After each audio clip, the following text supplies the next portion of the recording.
stitches, snitches, and narcs, man. Bad. I'm a bad dream. He's checking on it now. Yeah, good thing he's not overreacting.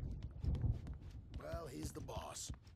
I may need a hand here later on, Birch. The storm's bound to, who jumpy. You know how they get. It's hard to think. The white glare of the blank page in front of me hurt my eyes. My hands began to shake uncontrollably. Everybody, calm down. Put that down. Birch, I need help. Hey, Wake, you stay here. I'm gonna go see what's up. You just keep doing what you're doing. Be cool, okay?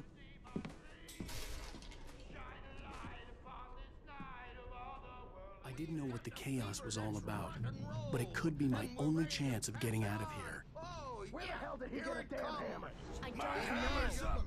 Hartman had mentioned that the power had been acting up. Maybe that was the reason for the generator and the work light on the balcony. The generator hadn't been activated, and there was no key. Hartman kept talking, giving Barry the grand tour, clearly proud of the place. He went on and on about his hunting trophies, and Barry was impressed. But he was here on business. He raised his voice, cut through the monologue. Hey, Hartman, where's Al? Hartman stopped in mid-sentence, annoyed at the interruption. He nodded at the hulking orderly standing nearby.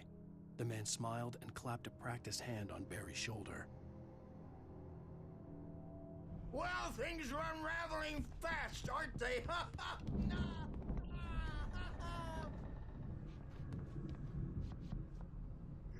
Storm, I'm taking it. We're on a comeback tour, baby. Sinclair looked bad. That wasn't a love tap. The crazy old fart hit her hard. If she was one of Hartman's goons, she had it coming. I had to get to Hartman's office. He had taken all my manuscript pages. That's where he'd been keeping them. Come out and face the music, Birch. It's time to pay the piper.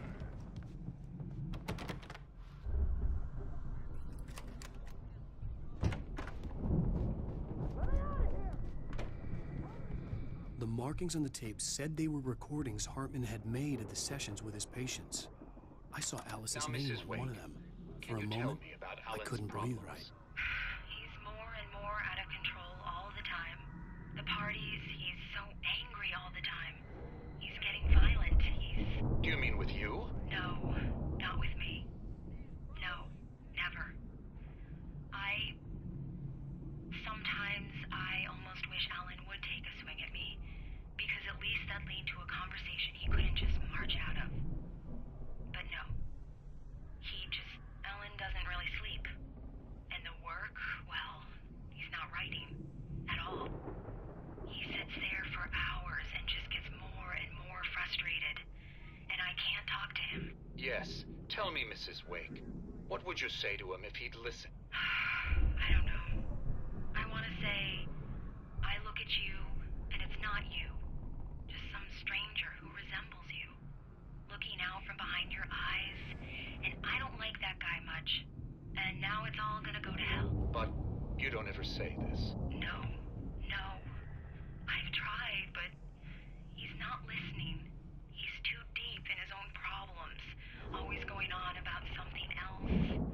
I'm so afraid I'm gonna lose him, and we're not even talking anymore. He doesn't let me in anymore. He just keeps me in the dark. I'm so alone here, even when he's home. Please help me, Doctor, because I'm at my wit's end. Well, if you can just get him here, I'll absolutely do my very best. Yeah, but Doctor, you need to be careful with him. He's not just going to listen to you and cooperate. He's the most stubborn man I've ever met. Well, I'll be sure to bear that in mind. Hearing her voice, what she was saying made me happy and sick and guilty all at once. Worst of all, I recognized the words. The phone call from her. It had been a cut-up of this. Just a recording. Hartman wasn't happy. Maud could see it in his eyes. He quickly lowered his own. He had made a mess of it, and he knew it. The shame of failure was hard to bear. He hadn't expected Wake to say he needed more time, and he blurted out 2 days, less than Wake had asked for, to show him who was in charge. But that wasn't part of Hartman's plan.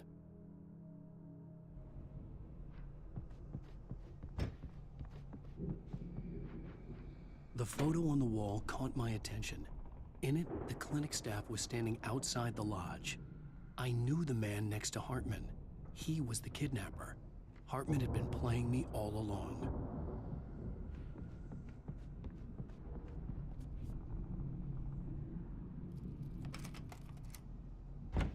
Barry?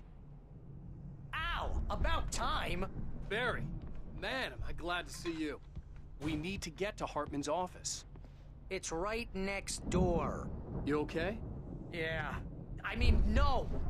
The cops found me at Rose's trailer, but they didn't hassle me too much. I'm obviously a victim in this, and I demanded to be treated as such. Or else I'd sue their asses. Speaking of asses, that Fed gave me a real hard time, but I had no clue where you were. That guy's crazy, Al. But he let me go, and then I get a call from Hartman, that son of a bitch, who tells me you're here and I should come pick you up, but when I got here, 2 goons clobbered me and stuck me in there. What's with the cutout? I stole it from the diner to piss off Rose.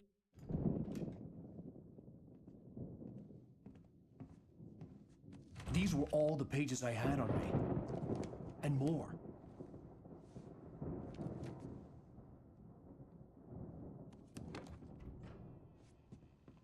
Alan, please.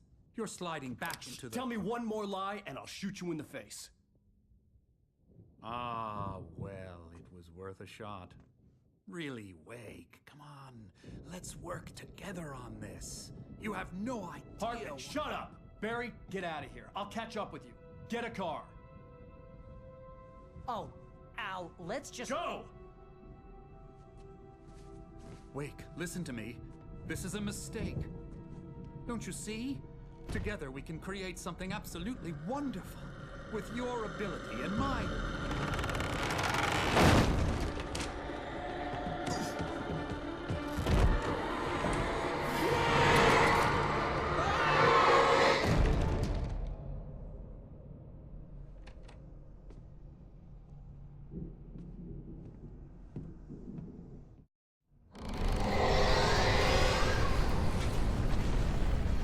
The dark presence would be on me in a moment. I had to find a way out.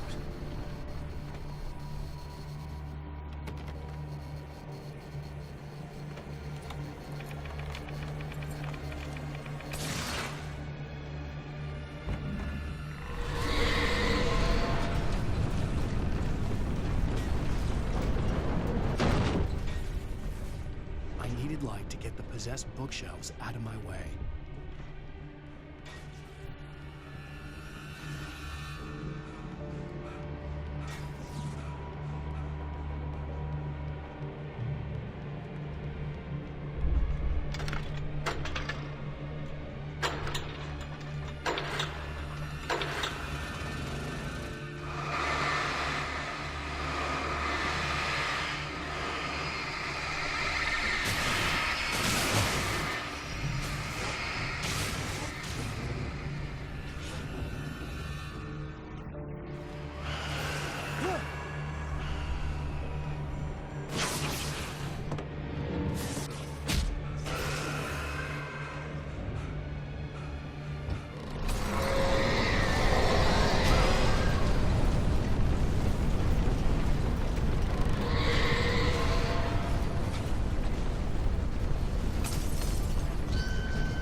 Hartman knew he was no creator.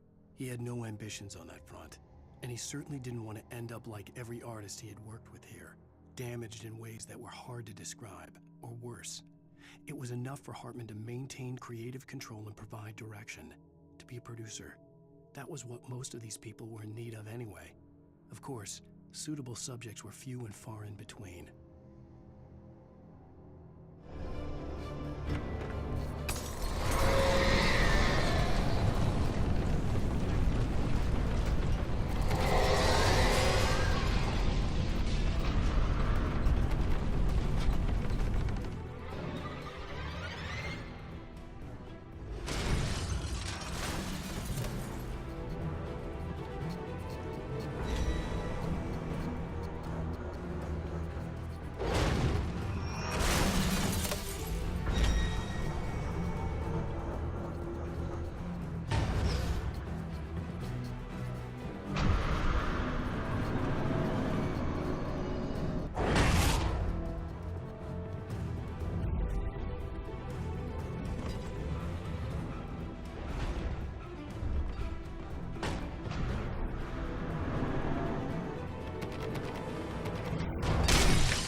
The car, but the gate's locked. You're gonna have to go through the hedge maze over there. Barry, I don't have a light. Take this, Al. Oh, God!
I stared at the Viking paraphernalia that littered the area, surrounding an unlikely centerpiece. A full-size stage complete with an impressive sound system with all the trimmings, including a dragon. It took a special kind of crazy to build something like this in a remote field. When the sky split open with a deafening boom and the music started blasting, it felt strangely appropriate.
Hartman hurried down the corridor. He had disliked leaving Wake when he was surely at his most susceptible to therapy.